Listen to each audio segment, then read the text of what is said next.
മുണ്ടക്കൈ ഉരുൾപൊട്ടി ചൂരൽമലയിലേക്ക് ഒലിച്ചു വന്നപ്പോൾ മുണ്ടക്കൈയിലെ മാത്രമല്ല ചൂരൽമലയിലെയും 12-ാം വാർഡിലടക്കം നിരവധി വീടുകൾക്ക് നാശനഷ്ടങ്ങൾ ഉണ്ടായിട്ടുണ്ടായിരുന്നു. അതേസമയം ആ ആൾക്കാർക്ക് ഏതെങ്കിലും തരത്തിലുള്ള ആനുകൂല്യങ്ങൾ ലഭിച്ചില്ല എന്ന് മാത്രമല്ല ഏതെങ്കിലും തരത്തിലുള്ള ലിസ്റ്റിൽ ഉൾപ്പെടാനും കഴിഞ്ഞിട്ടില്ല. നമ്മളോട് നിൽക്കുന്നത് അബ്ദുസലാം എന്ന് പറയുന്ന ചൂരൽമലയിലെ 12-ാം വാർഡിലെ ഒരാളുടെ വീട്ടിലാണ്. ഇവിടെ ആ ദിവസങ്ങളിൽ നമ്മൾ വന്നപ്പോൾ ഇവിടെ ഈ ഭാഗത്ത് കയറാൻ കഴിയാത്ത രീതിയിലുള്ള ചെളിയും മറ്റുമൊക്കെ ആയിരുന്നു.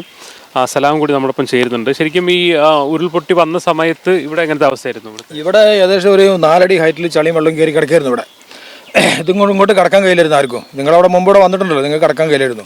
വന്ന് നോക്കുമ്പോൾ ഇതിനകത്ത് പിള്ളായിട്ട് സർവ്വ ചട്ടി കൊട്ട മരം എല്ലാ ചണ്ടിപ്പണ്ടാരങ്ങളും ഒലിച്ചു വന്ന് കയറുന്നു. ഇവിടെ ഇത് ആ മരങ്ങൾ കണ്ടില്ല, അതാ നോക്ക്, ഇതാ മരങ്ങൾ. ആ മരമൊക്കെ ഇവിടെ നേരെ ഒലിച്ചു വന്ന് ഈ സ്റ്റെപ്പിന് കുത്തിയിട്ട് ആ സ്റ്റെപ്പിൻ്റെ ഭാഗമൊക്കെ പൊട്ടി കിടക്കുകയാണ്.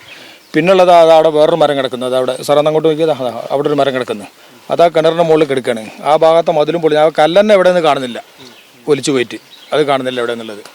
ഇവിടെ നിങ്ങൾ താമസിക്കുന്നുണ്ട്? ഇപ്പോൾ താമസിക്കുന്നില്ല, ഇവിടെ താമസിക്കുന്നത് ടെലിഫോൺ എക്സ്ചേഞ്ചിൻ്റെ നേരെ മുമ്പിൽ ഓപ്പോസിറ്റിൽ വാടക താമസിക്കുകയാണ്. ഇവിടെ ഇവിടെ താമസിക്കാൻ കഴിയില്ല. ഇവിടെ താമസിക്കാൻ രാത്രി ഒന്നാമത് ഈ ഭാഗത്തുള്ള പള്ളിൻ്റെ കുന്നാണ്.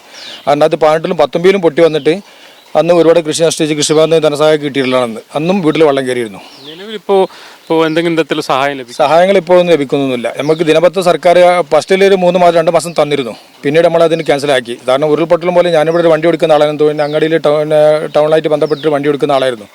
അപ്പോൾ അടവുള്ള വണ്ടിയായിരുന്നു. അപ്പോൾ അടവടക്കാൻ കഴിയാത്തതിൻ്റെ പേരിൽ 4 മാസം പണിയില്ലായിരുന്നു. അപ്പോൾ വണ്ടി അവരെ കൊണ്ടുപോയി.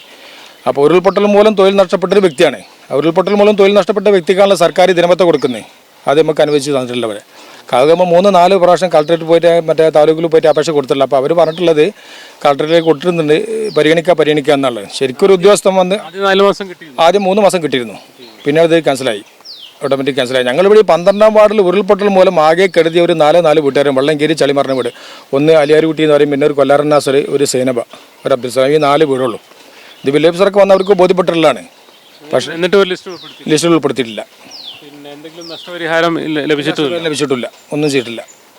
സർക്കാരിനോട് പറയാനുള്ളത് നമ്മളെ ദിനപത്രത്തിൽ ഉൾപ്പെടുത്തണം, പുനരധിവാസ പട്ടികയിൽ നമ്മളെയും ചേർക്കണം എന്നാണ് പറയാനുള്ളത്. എത്രയേ ഉള്ളൂ. സർക്കാർ തരുന്ന വാടക തരുന്നുണ്ട്. 6000 രൂപ വാടക തരുന്ന 7000 രൂപയ്ക്കാണ് അവിടെ താമസിക്കുന്നത്. അത് തന്നെ സൗകര്യമൊന്നുമില്ല. ഒരു റൂമും ഒരു ബെഡ്റൂമും ഒരു ബാത്റൂമും ഉണ്ട്, ഒരാളും ഉണ്ട്, ഇത്രയേ ഉള്ളൂ. വാടക കിട്ടുന്നുണ്ട്, പക്ഷേ പുനരധിവാസ പട്ടികയിലില്ല, ദിനപത്രല്ല. ഒരു കാര്യം പറയാനുള്ളത്, ഉരുൾപൊട്ടി 3-ാമത്തെ ദിവസം റവന്യൂ ഉദ്യോഗസ്ഥന്മാർ 6 ആളുകൾ വന്നിരുന്നു.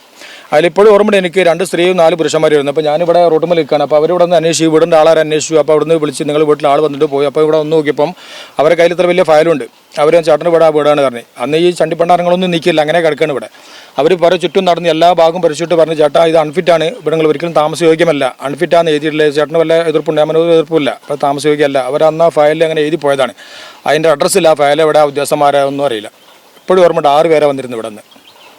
അൺഫിറ്റാണെന്ന് ആദ്യഘട്ടത്തിൽ റവന്യൂ ഉദ്യോഗസ്ഥർ തന്നെ സാക്ഷ്യപ്പെടുത്തിയ ഒരു വീടിൻ്റെ ഉടമയ്ക്കാണ് ഇപ്പോഴും പുനരധിവാസ പട്ടികയുടെ പുറത്ത് നിൽക്കുന്നത്. ഇത്തരം കാര്യങ്ങൾ കൂടി സർക്കാരിൻ്റെ പരിഗണനയിൽ അടിയന്തരമായി വരണമെന്ന് തന്നെയാണ് ആവശ്യപ്പെടുന്നത്.